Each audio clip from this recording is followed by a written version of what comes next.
22 cents. Mohammed Yunus and the Village Bank.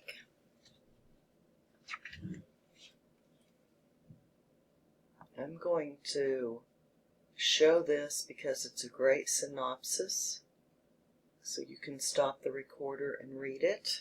And I will go on to the book now.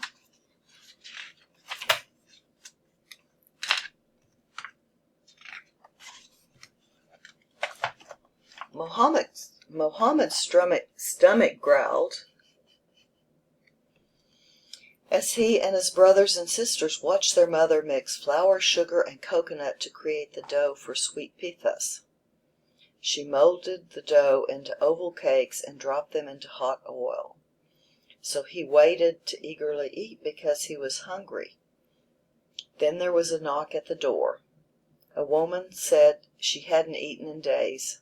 Poor people often stopped by the house because Mohammed's mother was known for giving away food, money, and even clothes her children had outgrown. He placed the pitha back on the plate. His mother smiled at him as the grateful woman and child ate every crumb.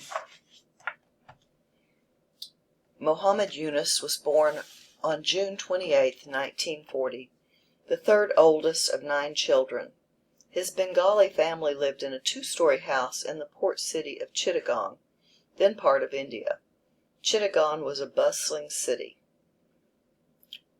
with colorful rickshaws. Beggars wandered side by side with businessmen along the densely crowded streets. Mohammed and his siblings found many ways to have fun together. Education was very important to Mohammed's parents, and they made sure their children studied hard. Although his father was a successful jewelry maker, he had just an 8th grade education. His mother went to school only up to 4th grade, but she was passionate about reading and reciting epic stories to her children. The parents hoped their children would finish school and one day go to college. Dula Miat also encouraged his sons to explore the world by joining organizations such as the Boy Scouts. Learning from the world is the greatest learning, he told them.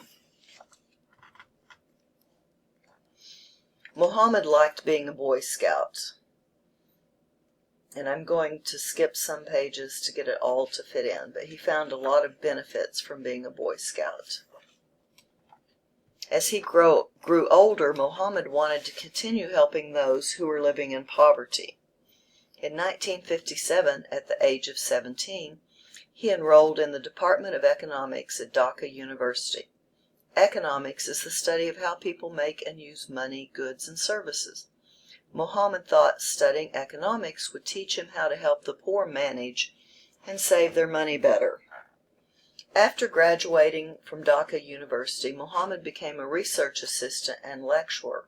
In 1965, he won a prestigious Fulbright scholarship to study economics in the U.S. While in America, he witnessed college students holding peace rallies to show their opposition to the Vietnam War. They went on protest marches and held sit-ins, refusing to move until they were heard. Mohammed was greatly impressed by the students' belief that they could make a difference, and he remembered his father's words. He was truly learning from the world. In 1970, Mohammed accepted a teaching position at Middle Tennessee State University. Although he was happy in the U.S., he was worried about turmoil in his own country. The British rule ended. Chittagong became part of what is known as East Bengal and later East Pakistan. The region was home to a large Bengali population. Due to economic, political, and cultural differences, the people of East Pakistan wanted their independence from West Pakistan.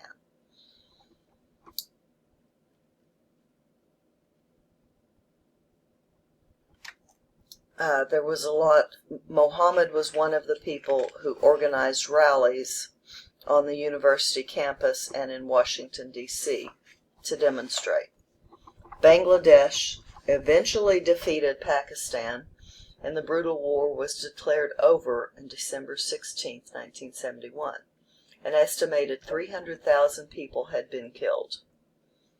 Drought and famine devastated the newly country.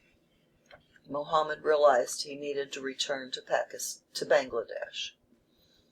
In 1972, he set out for home and accepted a job as head of the economics department at Chittagong University. He saw firsthand how the people of his country were struggling and starving. Barefoot children and their parents trudged along dirt road toward the nearby fertile hills in desperate attempts to find food. Muhammad was frustrated by all of this poverty. Why was he teaching economics in the classroom when so many people in the village were suffering?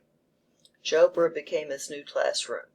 Over the next few days, he interviewed many families, so he could understand how they were surviving on very little. In 1976, Muhammad met a young woman named Sufaya Begum. Her children slept in a mud hut while she wove bamboo into beautiful stools. She was weak and thin from the lack of food, but the artistry of her work greatly impressed Muhammad. He figured out that she borrowed money every day to buy the materials she needed, but the interest from the money lenders was so high that she couldn't buy enough to buy the materials for the next stool. So the money lenders took advantage of her and charged the unfair high interest rate. So she was stuck in this cycle of poverty. Muhammad realized her life depended on just a few cents a day, and he could give her the money, but that wouldn't help in the end. She needed a way to learn to become self-sufficient. He wanted to solve her problem in the long run and break the cycle of poverty.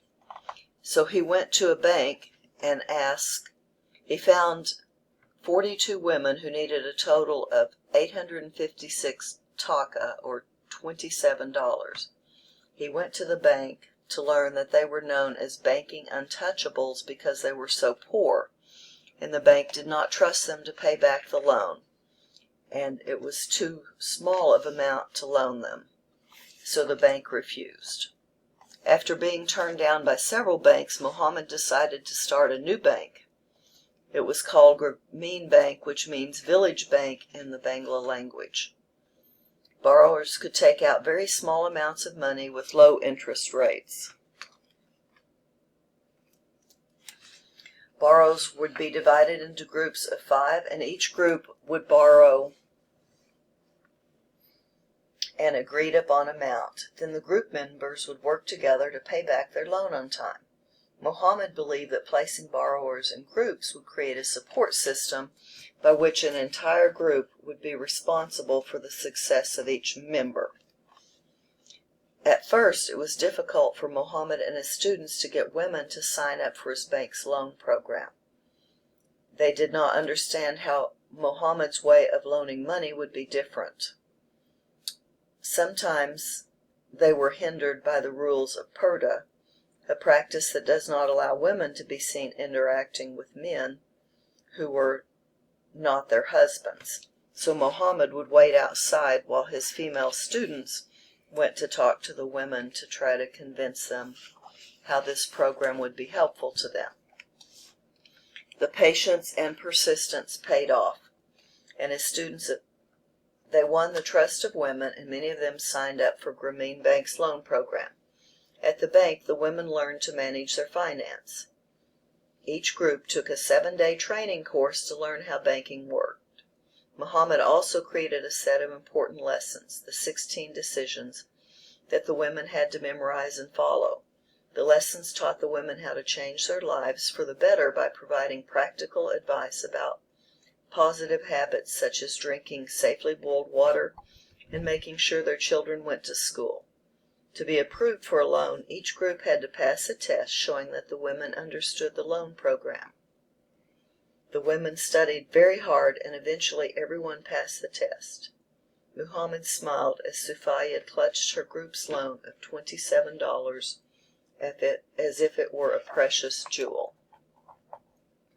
Sophia used her share of the loan to buy ingredients to cook sweets and materials to decorate bangles that she could sell alongside her bamboo stools at the market.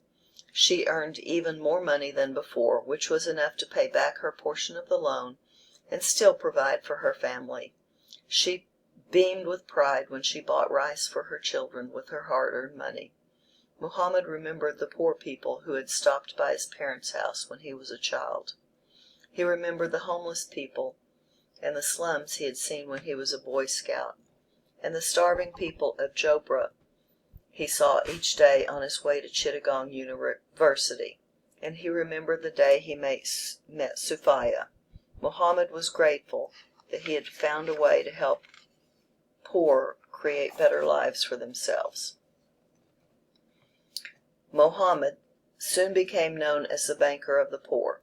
Over the years, Grameen banks loaned more than $10 billion in microcredit to almost 12 million people worldwide. 94% of the borrowers were women. In 2006, Muhammad Yunus and Grameen Bank were jointly awarded the Nobel Peace Prize.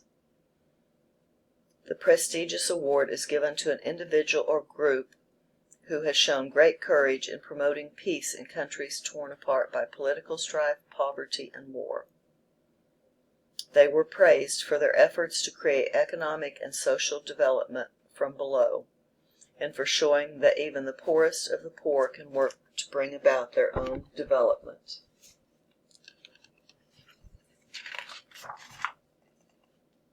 In his Nobel Peace Prize acceptance speech, Muhammad declared, "This year's prize gives highest honor and dignity to the hundreds of millions of women all around the world who struggle every day to make a living and bring hope for a better life for their children.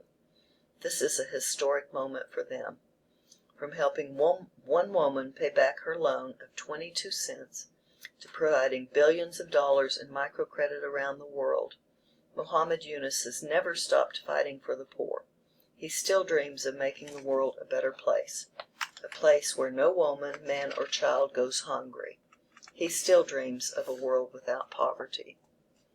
So I will try to put this to where you can read it if you would like more information.